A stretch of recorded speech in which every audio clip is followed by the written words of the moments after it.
The Shaar HaNegev school bus attack was a missile attack on April 7, 2011, in which Hamas militants in the Gaza Strip fired a Kornet laser-guided anti-tank missile over the border at an Israeli school bus, killing a schoolboy. Hamas claimed the army was traveling on a road used by Israeli military vehicles and it did not know that schoolchildren were on board. Israel said the yellow color of the bus made it easily identifiable and accused Hamas of crossing a line. The missile hit the bus after all but one of the children had been dropped off. The only remaining passenger, a 16-year-old boy, Daniel Vivlik, was critically injured with shrapnel wounds to the head and died from his injuries on April 17. The driver was lightly injured.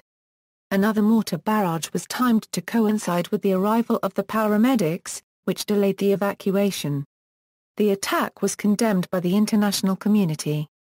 Background: Hamas claimed that the attack was carried out in retaliation for the killing of 3 of its leaders on April 3. In the 48 hours prior to the attack, Palestinians had also fired a separate anti-tank missile at an Israeli target. Anti-tank missiles, unlike rockets and mortars, are extremely accurate, and their use requires more skill. The attack, on April 7, 2011, a bright yellow school bus belonging to the Shaar HaNegev Regional Council was dropping off students near their homes when a Hamas missile hit the rear of the bus. The army was 50 meters past its stop at Kibbutz Sa'at. All the children had been dropped off apart from Daniel Vivlik, a 16-year-old yeshiva student from Beit Shemesh. He was critically injured by shrapnel which penetrated his brain. Vivlik also suffered shrapnel wounds to head, neck and body, and massive blood loss.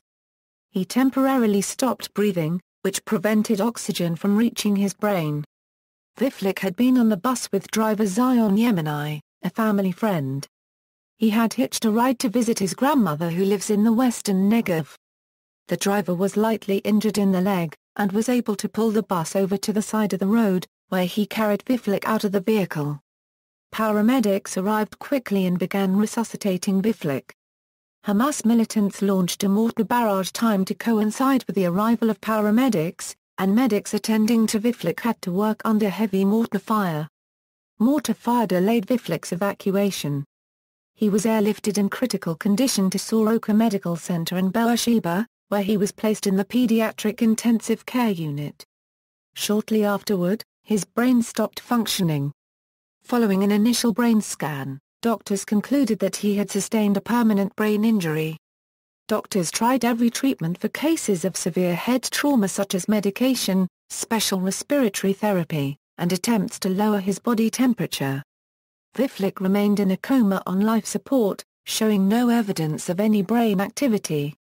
His condition was upgraded to extremely critical on April 12. Vivlik died on April 17, 10 days after the attack, as a result of a severe brain injury. Because the Russian-made Kornet is an accurate, laser-guided weapon, it appeared that the army was intentionally targeted. The attackers were never apprehended.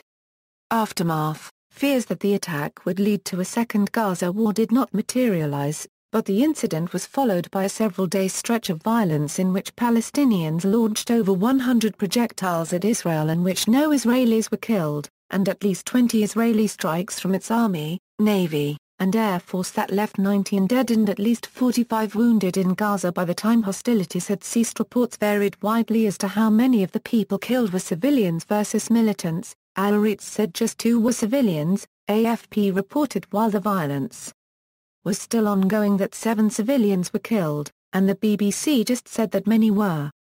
The dead in Gaza included a mother and her 21-year-old daughter, a policeman, and a 10-year-old boy. Agence France Presse reported that the interval following the bus attack included the deadliest 24 hours of violence in the Strip since the end of the Gaza war 2 years previously. After meeting with other militant groups, Hamas agreed to enforce a ceasefire if Israel stopped firing, but both sides continued to fire. The Israeli Air Force bombed 2 smuggling tunnels in the northern Gaza Strip, injuring 4 people. Rocket and mortar fire from Gaza began a few hours later, and at least 45 additional Palestinian projectiles were fired into Israel over a 3-hour period. No one was killed, but residents were instructed to stay inside their homes, Children were ordered to stay inside schools, and police sealed roads in the area for fear of additional attacks. One mortar shell damaged a home in the Eshkol Regional Council, but caused no injuries. A Grad rocket fired at Ashkelon was intercepted by an Iron Dome battery, marking the first successful interception of a short-range rocket in history. Immediately afterward, an Israeli aircraft fired at the militant squad that had launched the rocket, and confirmed a hit. The Israeli Air Force and Israeli Navy launched missile attacks on targets in Gaza, while the Israeli Army attacked Palestinian targets with artillery and tank fire. News agency Agence France Presse reported that the effect of Israel's actions included the deadliest 24 hours of violence in Gaza since the Gaza war had ended, 2 years previously. Israeli forces had conducted more than 20 strikes by the following day. Palestinian militants fired 6 rockets and 24 mortar shells at Israel. An Iron Dome battery intercepted 3 rockets fired at Ashkelon. A 4th landed in an open field near the city. An Israeli aircraft fired at the Hamas cell that had launched the rockets and scored a direct hit. Israeli aircraft bombed 2 Palestinian militant cells east of Khan Yunis as they fired mortars at Israel. Palestinian casualties stood at 14 dead and 45 wounded. At least 5 were Hamas militants, and 1 was a policeman. Among the civilians reported killed in Gaza were a mother and her 21-year-old daughter.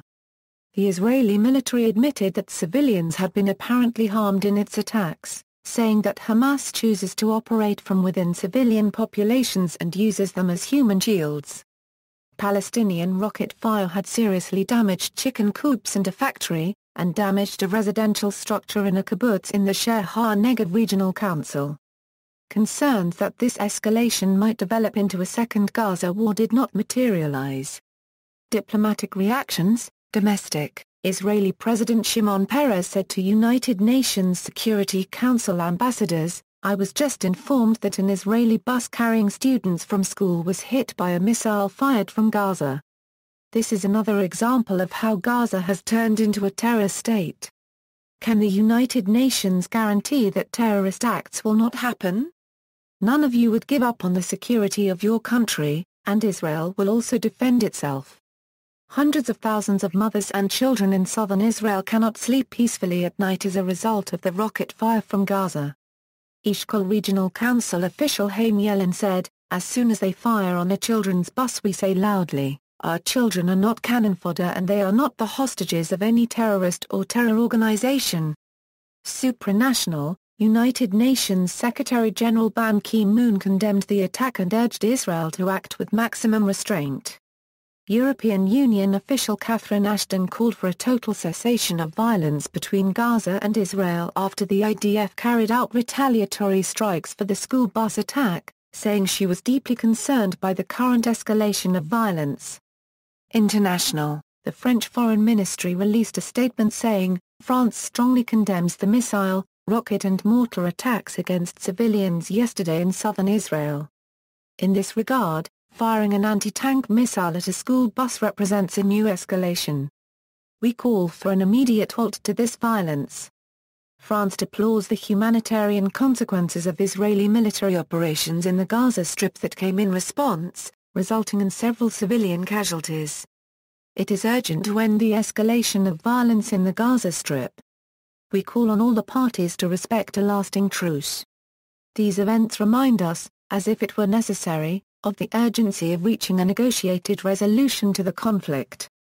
British Foreign Secretary William Hague said, "I unreservedly condemn today's attack from Gaza on a bus carrying schoolchildren in southern Israel.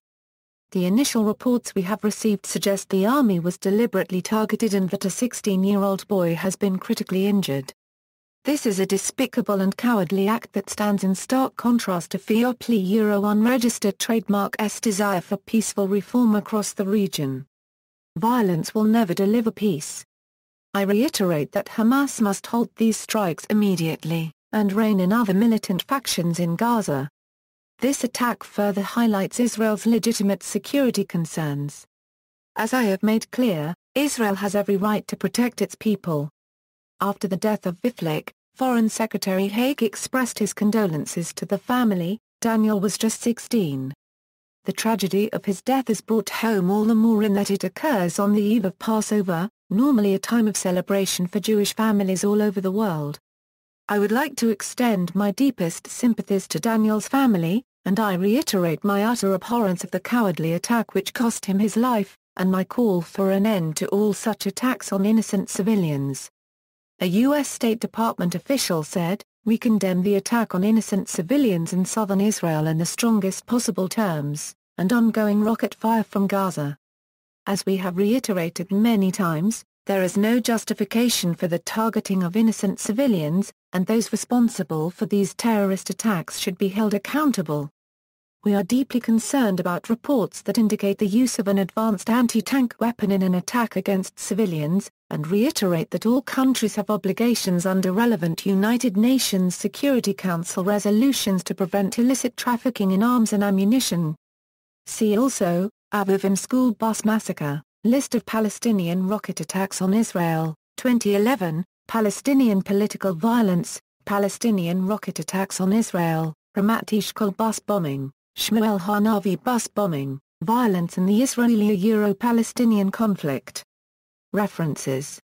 External links: Daniel Vivlik, Israel Ministry of Foreign Affairs.